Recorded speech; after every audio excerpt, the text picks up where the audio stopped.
David was having a good time swimming in the lake when he was unexpectedly pulled down into a deep sinkhole under the water. But what happened next in the dark sinkhole was beyond anything he could have imagined. But before we start our story, smash the like button, make sure to subscribe, and hit the notifications bell so you won't miss any new stories. David had no worry on his mind while swimming his laps in a nearby lake. He swam in this lake almost every Sunday without ever having any problems, but little did he know today would be drastically different from the rest. As he was swimming back to shore, he suddenly realized he wasn't getting any closer, no matter how hard he swam. It didn't take him long to realize the water was pulling him backward instead of flowing with him. As he swam, he confusedly looked behind him and was met with a rush of panic. Behind him, a sinkhole was forming, and it was getting bigger by the second. David tried to swim as fast as he could, but nothing was working. As he tried to fight the current, he felt his body aching as he ran out of breath. His stomach dropped as he felt his legs lowering into the sinkhole. It could be seconds, and he would be swallowed up by the ground itself. Then, he finally grabbed something that was strong enough to hold his weight, dangled above the sinkhole, looking down into the darkness beneath him, his heart racing as he thought of a way to save himself. Before he knew it, his hands fully slipped and he fell into the sinkhole. He hit the water beneath him with a smack and was a little disoriented while trying to swim up to the surface again. As his hands broke the water's surface, he stuck his head up and gasped for air. He had to get out of the water as soon as possible. As he calmed down, he looked around him. He was definitely inside the sinkhole as he was surrounded by muddy walls. As his gaze followed them to the top, he realized the whole lake had drained into the sinkhole and the bottom of the lake was now visible. He swam to one of the muddy walls and tried to find something he could grab, but everything was way too slippery. He yelled for help, just hoping someone would hear him and notice the giant hole in the lake. When no response came after minutes of yelling, panic set in. His legs were beginning to cramp, and he knew he was running out of time. To save himself some energy, he turned onto his back, giving his legs some time to rest. As he floated there, looking up at the sky and desperately thinking how in the world he would ever get out of there, he suddenly heard something behind him. "Welcome! Did you fall too?" David shot up and turned around. Behind him, he saw an older-looking man, but he wasn't in the water. He was sitting at the entrance of a tunnel, kindly looking down at David. "Who? How? That tunnel wasn't there a few minutes ago!" David exclaimed. His mind couldn't grasp how the tunnel could have appeared out of nowhere. "My name is Shagby. Here, take my hand." Shagby reached out his hand and David hesitantly took it. He pulled him up and was still very confused as he sat inside the tunnel. "Who are you? How is this possible?" "Oh, this?" Shagby said as he looked around him. "This is my home. Well, part of it. I felt the ground shake, so I quickly closed up all my tunnels so the water wouldn't flood my home. When the vibrations stopped, I knew it was safe to open them up again. So I did, and then I found you, and here we are." "Are you being serious?" David said as he confusedly looked at the man. But as he said that, he noticed how dirty the man actually looked. His hands and nails were covered in mud, and it was clear he hadn't bathed in a very long time. "Of course I'm serious," Shagby said. "Come, I'll show you around." He put his hair up in a bun and stood up. "My real house isn't far from here." David hesitated. Was he really about to follow a strange man into a tunnel system underground where he didn't know his way around? Then he looked down at the water again and figured, what else could he do? "You coming?" Shaggy yelled. He had already started walking into the tunnel. David quickly walked after him. As they walked through the tunnel system, he tried to remember every turn they made, but it was very hard to do. Then he turned a corner and they stepped into a big chamber underground. The room was filled with furniture made out of dirt and sticks. "This is your home?" David asked the man, almost too stunned to speak. "Yup, I've not been up into the real world for almost 5 years now," Shagby answered. "But how do you eat?" Shagby smiled. "The ground provides me with everything I need." Leading David further into the chamber, Shagby gestured to a clever contraption made of interwoven roots and leaves, funneling droplets of rainwater into an earthen jug. "Nature's own plumbing," he grinned. David was equally amazed by rows of large flat stones where mushrooms of various shapes and sizes thrived. Their umbrella caps opened wide in the dim light. Beyond the kitchen, an arched passage led to Shagby's sleeping quarters. His bed, crafted from compacted soil, was covered in dried leaves for comfort. Another alcove housed bookshelves carved into the walls, filled with worn-out books. Shagby noticed David's curiosity. Shagby guided David to a circular room with smooth, polished walls. "Speak!" Shagby urged. David hesitated before uttering a word, his voice bouncing back, distorted and magnified. The chamber had an eerie pulse, amplifying every sound. "Unsettling, but mesmerizing," Shagby mused. David nodded, both intrigued and unsettled. As they ventured deeper, David tuned into the underground symphony, the rhythmic drip of water, the hum of unseen insects, the occasional rustle of dried leaves. They settled by a fire pit fueled by phosphorescent fungi. Shagby's face glowed in the flickering light. "The flames dance differently down here," he began. "Like the tales of my journey. I once walked the world above," Shagby recalled. "I was an archaeologist exploring ancient underground cities." David imagined a younger Shagby, driven by discovery. "But one expedition led me astray," he continued. "Drawn deeper by caverns promising wonders, I lost my way." The daylight became a memory.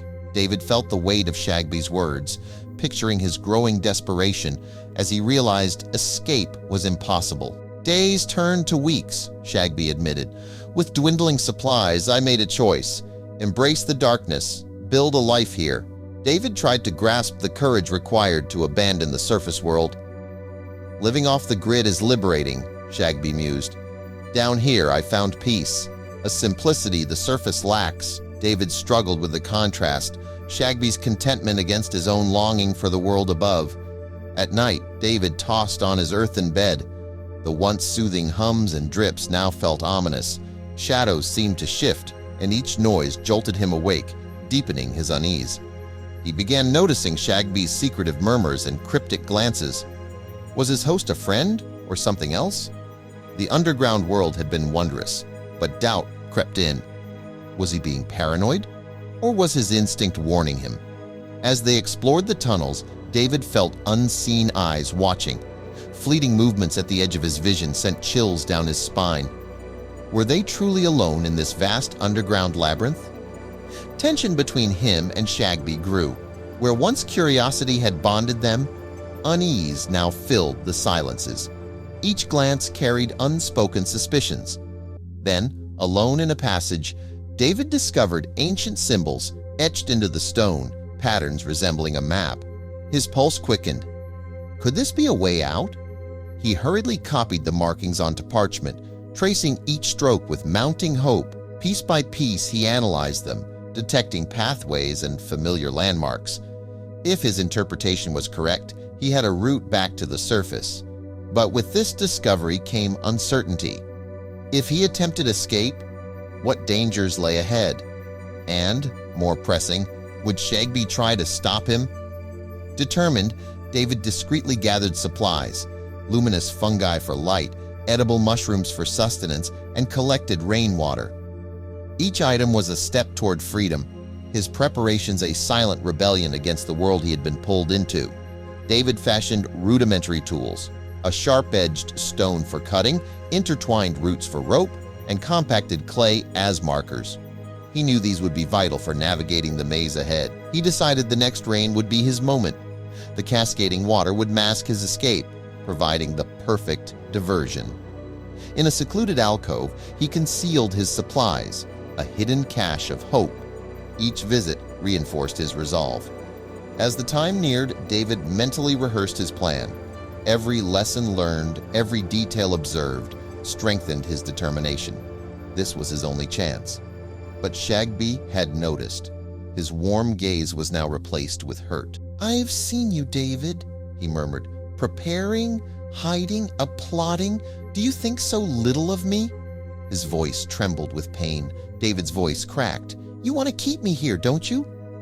"Lost and forgotten like you." Accusations bounced off the cavern walls, thickening the tension. "I'm not your enemy," Shagby pleaded. "Stay, David. We can find a way together." Desperation laced his words. David hesitated, feeling the weight of Shagby's isolation, but his desire for freedom was unshaken. "I can't stay. I need to go back." Armed with his sketches and tools, David ventured into the labyrinth. Each turn was a gamble, guided by symbols and fading memory. The deeper he went, the more the cave seemed alive. Faint whispers echoed, shadows shifted just beyond sight. Sudden rustlings and darting figures signaled unseen dwellers. Heart-pounding, David evaded their presence, each step a delicate balance between caution and urgency. Time became meaningless. The endless tunnels, dimly lit by phosphorescent fungi, blurred the distinction between days and hours. Yet hope burned within him. He clung to visions of open skies and fresh air, pushing forward even as despair loomed. Then, at last, a flicker of light in the distance. It grew brighter with every step. With one final push, David emerged from the underground, gasping as fresh air filled his lungs. The vast forest stretched before him, towering trees, rustling leaves, the open sky. It was overwhelming. Stumbling into a town, he was met with astonished stares. To them, he was a ghost, a man long presumed lost. But to David, the true shock came when they revealed he had only been gone for 2 weeks. Time underground had distorted reality. Endless tunnels had stretched his perception, making mere days feel like months. Over a warm meal, an elderly woman recounted tales of Shagby, the brilliant archaeologist renowned for uncovering ancient underground civilizations. Then, 20 years ago, he vanished without a trace. Until David's return, no one had known his fate. David now understood the weight of Shagby's solitude. 2 decades in darkness, with only memories as companions? The thought haunted him. Determined, he organized a rescue mission. Leading a team of skilled explorers, he retraced his path. The tunnels, once his prison, now welcomed him back with an eerie familiarity. But when they reached Shagby's chambers, they found only emptiness. His bed, his books, untouched yet lifeless. He was gone. Days of searching yielded no sign of him. He had become a whisper, a ghost of the underground. Then, in a hidden alcove, they discovered a note addressed to David. Shagby's words carried warmth and finality. He thanked David for their brief companionship, but made it clear he had chosen to stay. The underground was his true home. David, forever changed, chronicled their journey. His story told of trust, loss, and resilience. Shagby's legend endured, a testament to the human spirit and the bonds forged in the most unexpected places.